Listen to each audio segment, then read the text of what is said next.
A crash in Ybor City this weekend killed 4 people and injured more than a dozen others. Today, city leaders said there is only one person to blame for this tragedy, and he is in custody. Good evening, I'm Jennifer Lee. And I'm Keith Kate. Thank you for joining us tonight. 22-year-old Silas Sampson is facing a long list of charges as a result of that crash we just showed you there. Tonight, we have 8 on Your Side team coverage. News Channel 8's Georgia MacArthur spoke with a sister of one of the victims. She describes him as a Superman of the family. But we begin tonight with News Channel 8's Jeff Patterson. Jeff, some people are calling for change to make the streets safer in Ybor City. Good evening, Jen and Keith. That they are. But right along here on 7th Avenue is where a Florida Highway Patrol trooper tried to use his vehicle to prevent that tragedy. Unfortunately, just down there, about 2,000 feet, is where the accident occurred. And now some people are asking, why can't the city block off 7th Avenue to prevent tragedies like this? Yeah, we got 2 that are racing on the highway now. It began with reports of speeding cars on Interstate 275, ending moments later with the horrific crash. This wasn't an accident.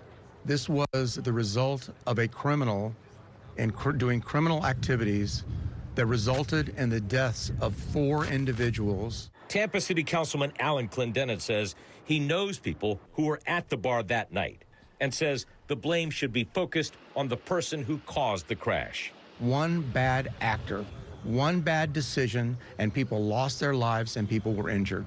But some people are calling for safety measures on 7th Avenue and would like to see traffic blocked from the entertainment district on crowded nights. Unfortunately, we will never be able to completely safeguard our residents, our visitors, from the bad decisions that people make.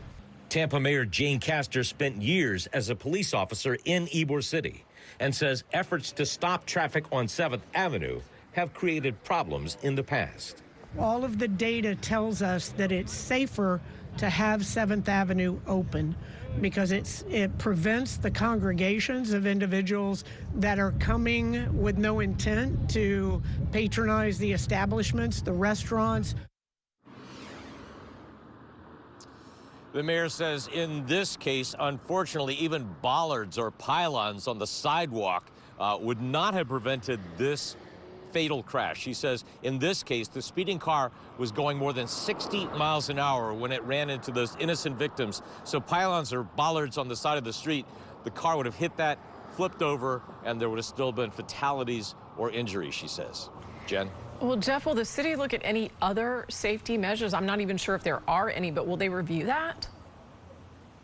Well, Jen, we asked the mayor about that, and Alan Clendenin from the city council, they say that they are always looking for improvements to safety procedures, and we all know that Ybor is changing. More residential is coming down here in the next few years, so they will look at that as well. But right now, they don't want to block off 7th Avenue because of the other problems it creates.